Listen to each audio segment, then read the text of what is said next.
বিদায় হজের মর্মবাণী।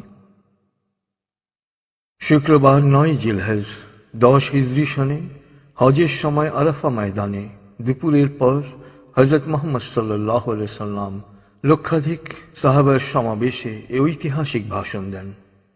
হামদ ও সানার পর তিনি বলেন, হে মানুষ, তোমরা আমার কথা শোনো। এরপর এই স্থানে তোমাদের সাথে আর একত্রিত হতে পারবো কিনা জানি না।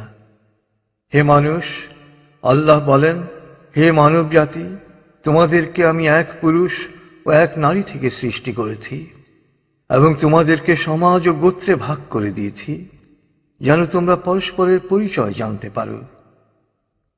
অতএব শুনে রাখো, মানুষে মানুষে কোনো ভেদাভেদ নেই। আরবের উপর কোনো অনারবের, অনারবের উপর কোনো আরবের শ্রেষ্ঠত্ব নেই। তেমনি সাদার উপর কালোর বা কালোর উপর সাদার কোনো শ্রেষ্ঠত্ব নেই। তোমাদের মধ্যে সেই ব্যক্তি আল্লাহর কাছে সবচেয়ে বেশি সম্মান ও মর্যাদার অধিকারী যে আল্লাহকে ভালোবাসে। হে মানুষ, শুনে রাখো, অন্ধকার যুগের সকল বিষয় ও প্রথা আজ থেকে বিলুপ্ত হল। জাহেলি যুগের রক্তের দাবিও রহিত করা হল। হে মানুষ, শুনে রাখো, অপরাধের দায়িত্ব কেবল অপরাধীর উপরই বর্তায়। পিতা তার পুত্রের জন্যে আর পুত্র তার পিতার অপরাধের জন্যে দায়ী নয়। হে মানুষ, তোমাদের রক্ত, তোমাদের সম্মান, তোমাদের সম্পদ পরস্পরের জন্যে চিরস্থায়ীভাবে হারাম অর্থাৎ পবিত্র ও নিরাপদ করা হল। যেমন আজকের এই দিন, আজকের এই মাস, এই শহর সকলের জন্যে পবিত্র ও নিরাপদ। হে মানুষ, তোমরা ঈর্ষা ও হিংসা বিদ্বেষ থেকে দূরে থাকবে। ঈর্ষা ও হিংসা মানুষের সকল সদ্গুণকে ধ্বংস করে। হে মানুষ, নারীদের সম্পর্কে আমি তোমাদের সতর্ক করে দিচ্ছি। তাদের সাথে নিষ্ঠুর আচরণ করো না। তাদের উপর যেমন তোমাদের অধিকার রয়েছে, তেমনি তোমাদের উপর তাদেরও অধিকার রয়েছে। সুতরাং তাদের কল্যাণের দিকে সবসময় খেয়াল রেখো। হে মানুষ, অধীনস্থদের সম্পর্কে সতর্ক হও। তোমরা নিজেরা যা খাবে তাদেরও তা খাওয়াবে, নিজেরা যা পরবে তাদেরও তা পরাবে। শ্রমিকের শরীরের ঘাম শুকানোর আগেই তার মজুরি পরিশোধ করবে। হে মানুষ, বিশ্বাসী সেই ব্যক্তি যার হাত ও মুখ থেকে অন্যের সম্মান, ধন ও প্রাণ নিরাপদ। সে নিজের জন্য যা পছন্দ করে অন্যের জন্য তাই পছন্দ করে। হে মানুষ, বিশ্বাসীরা পরস্পরের ভাই। সাবধান, তোমরা একজন আরেকজনকে হত্যা করার মতো কুফরি কাজে লিপ্ত হও না। হে মানুষ, শুনে রাখো, আজ হতে বংশগত শ্রেষ্ঠত্ব বা কৌলীন্য প্রথা বিলুপ্ত করা হল।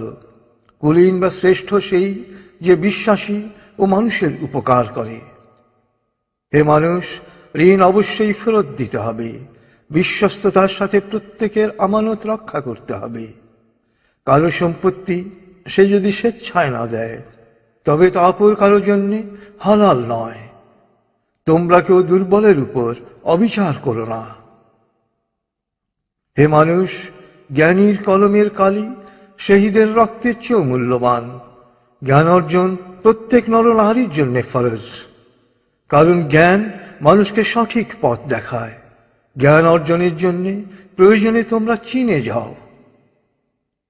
হে মানুষ, তোমরা তোমাদের প্রভুর ইবাদত করবে, নামাজ কায়েম করবে, যাকাত আদায় করবে, রোজা রাখবে, হজ করবে আর সংঘবদ্ধভাবে নেতাকে অনুসরণ করবে। তাহলেই তোমরা জান্নাতে দাখিল হতে পারবে। হে মানুষ, শুনে রাখো, একজন কুশ্রী কদাকার ব্যক্তিও যদি তোমাদের নেতা মনোনীত হয়, যতদিন পর্যন্ত সে আল্লাহর কিতাব অনুসারে তোমাদের পরিচালিত করবে ততদিন পর্যন্ত তার আনুগত্য করা তোমাদের অবশ্য কর্তব্য। হে মানুষ, শুনে রাখো, আমার পর আর কোনো নবী নেই। হে মানুষ, আমি তোমাদের কাছে দুটো আলোকবর্তিকা রেখে যাচ্ছি। যতদিন তোমরা এই দুটো অনুসরণ করবে ততদিন তোমরা সত্য পথে থাকবে। এর একটি হলো আল্লাহর কিতাব, দ্বিতীয়টি হলো আমার জীবন দৃষ্টান্ত। হে মানুষ, তোমরা কখনই ধর্ম নিয়ে বাড়াবাড়ি করো না, কেননা অতীতে বহু জাতি ধর্ম নিয়ে বাড়াবাড়ি করার কারণে ধ্বংস হয়ে গেছে। হে মানুষ, প্রত্যেককেই শেষ বিচারের দিনে সকল কাজের হিসেব দিতে হবে, অতএব সাবধান হও। হে মানুষ, তোমরা যারা এখানে হাজির আছো, আমার এ বাণীকে সবার কাছে পৌঁছে দিও। এরপর তিনি জনতার উদ্দেশ্যে জিজ্ঞেস করলেন, হে মানুষ, আমি কি তোমাদের কাছে আল্লাহর বাণী পৌঁছে দিয়েছি? সকলে সমস্বরে জবাব দিল, হ্যাঁ।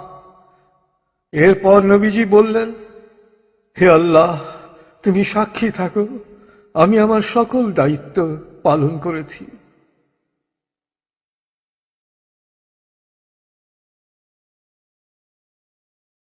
রাসূলুল্লাহ সাল্লাল্লাহু আলাইহি সাল্লামের উম্মত হিসেবে আমাদেরও দায়িত্ব তার এই শেষ বাণী সবার কাছে পৌঁছে দেয়া।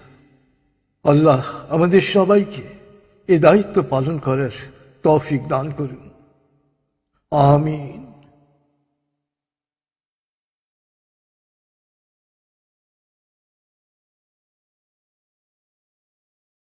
প্রিয় শরীদ, কোরআন এবং রাসূলুল্লাহ সাল্লাল্লাহু আলাইহি সাল্লামের বাণীবদ্ধ এই সিডির কোনো কপিরাইট নেই।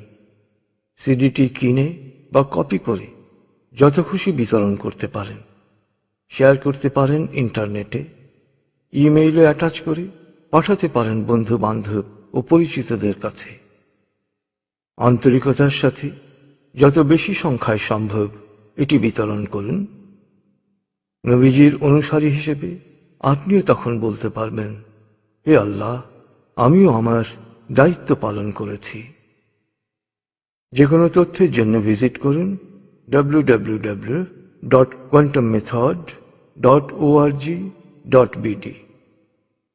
ফোন 880293414441।